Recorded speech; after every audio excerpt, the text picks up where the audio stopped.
Okay, so today what we're doing is looking at assembling the kickstart mechanism on an XR150. I ordered these parts out of Philippines. I guess in the Philippines and in Mexico, the XR150 is sold and has been sold since like 2014. And they come with a kickstart. In the US, it's an electric start only. So if you want to add kickstart, you have to order the parts. So I'm going to talk about these mechanisms as discrete pieces, and then talk about the part numbers. I'll throw diagrams up, and we can go from there. So this is the first assembly that I'm going to talk about, and really this is the first set of 6 parts that we're going to put together. We have the shaft, which this is where the Kickstarter will go, and this goes into the engine, into the crankcase cover. This will engage the actual, there's another gear here that allows you to kickstart the engine, and that's a different assembly, but and it's a pretty simple assembly that bolts to the engine. If we look here, we've got the shaft, we've got a shim, another shim, same shim numbers, an inside collar. You've got the actual Kickstarter, and you can look at that Kickstarter and see that it's got serrated teeth that kind of go one direction, lets it catch one direction, lets it slip the other direction, and then you have a snap ring that holds that all together. So the first thing to do is to assemble all of this together. Again, shim, collar, gear, shim, and then another a snap ring. And if we look at that, you can see that gear falls down, and you can look at the base there and see that there's a place for the snap ring. You can see that I've used a pair of snap ring pliers to get the snap ring almost all the way down, and then I'm just going to use a little bit of mechanical force, probably just a little hand pressure, to get that snap ring to snap into place. Okay, we have that first section assembled. You can see that this is now captive. The gear is now captive on this shaft, which is what we want with that snap ring. So that makes a nice little assembly. Sorry, I get to looking at the actual object and I forget to video. But the gear is now captive to the shaft. Okay, okay, I'm going to show a couple more pieces now. This is the other part of this assembly, and it only fits on. It's got, if you look on the shaft, you can see that it's got spacing on there to keep this going on in a particular orientation. If we were to spin this around, you can see that there are a lot of teeth, and then there's going to be a flat spot. It's a little hard to see in this light, but I think that's it right there. And in the gear itself, you can see that there's a lot of flat spots. Sorry, get that to focus. And then it has a particular spot there at the top of the screen that has a cutout or a special kind of section that acts as an alignment spot. Okay, I managed to get that aligned correctly, and you can see that that falls in and has a way of letting this slip one direction and catch the other. This lets you, as part of the ratcheting system associated with the Kickstart.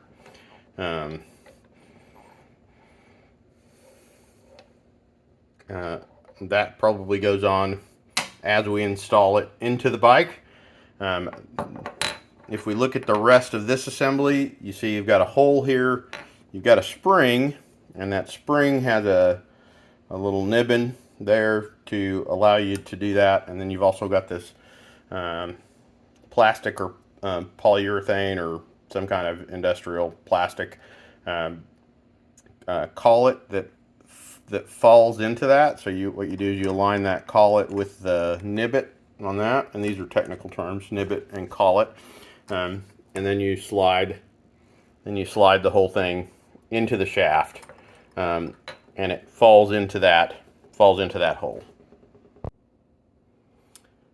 Okay, we can see here that we've got the spring put onto the shaft. It's fallen into that hole on the shaft that allows it to kind of get purchase. You've got the collet that goes on there and slides in place. And so I think this assembly is pretty much ready to go in the bike. There is this piece, and then there's also a bigger spring that goes in.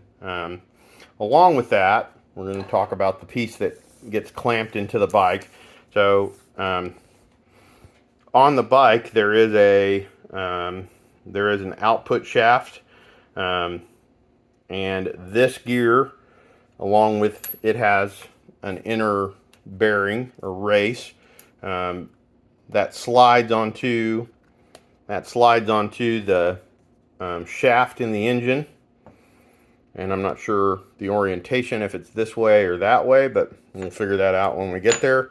And then it has bearings or little shims that sit in front of and behind this.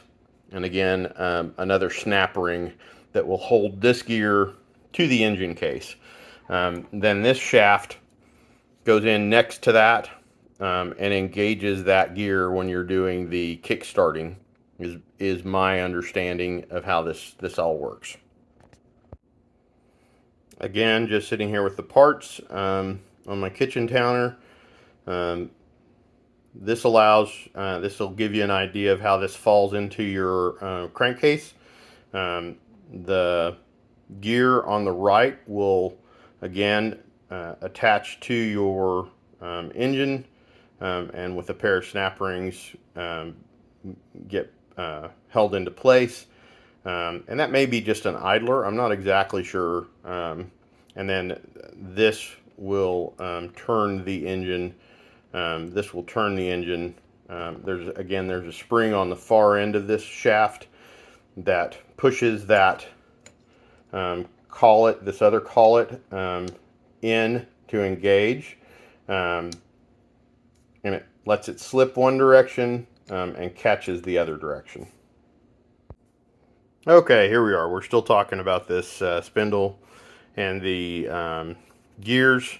I have the Honda part numbers in no particular order. You might, just as you're writing this down, here's the Honda Explosion. This is available online. You have to look for the Philippine or New Zealand version of this in order to get the part numbers, and then you'll have to order these out of either Mexico or the Philippines. I don't think most of these parts are available in the US. But anyway, here are the part numbers for different and various parts. Again, I'm sorry I didn't put these in particular order. I'm just putting these out here so that someone has a clue as to, when they start looking for these part numbers, that they're available. And again, some numbers are repeated. There's two shims that are the same. And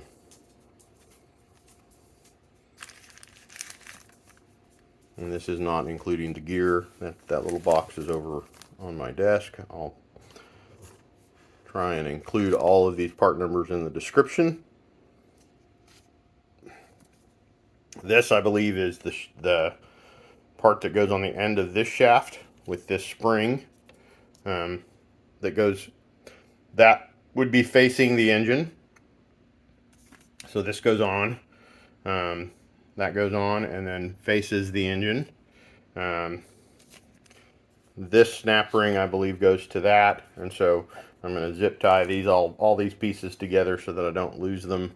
And then that is what attaches to the engine. Then you have this little bar, I think, that holds everything in place. I'm not going to be 100% sure on that, until I get in there and kind of see what's going on.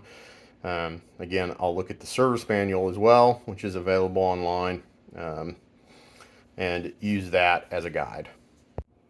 Okay, here we are. I have the pieces that are going to go into the motorcycle, or all of these are actually going into the motorcycle. This bolts onto the motorcycle. Got those zip tied together so that I don't lose them, and I don't get them confused with other parts that I have laying around, because it may be a little bit before I actually install this, as it's super hot here in Texas. I've got the spring, the Kickstarter assembly, and the shim that goes on the end here, against the motorcycle. Again, this being the motorcycle. And then this will all go in the motorcycle. You have to disassemble the side of the crankcase, and drain it of oil, of course, and then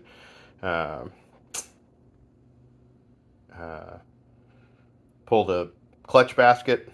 So that's going to be a little bit of a project. I'm not sure that I want to get into that today, but I wanted to get this kind of assembled, and I think this will be useful for some people to get an idea of what's needed.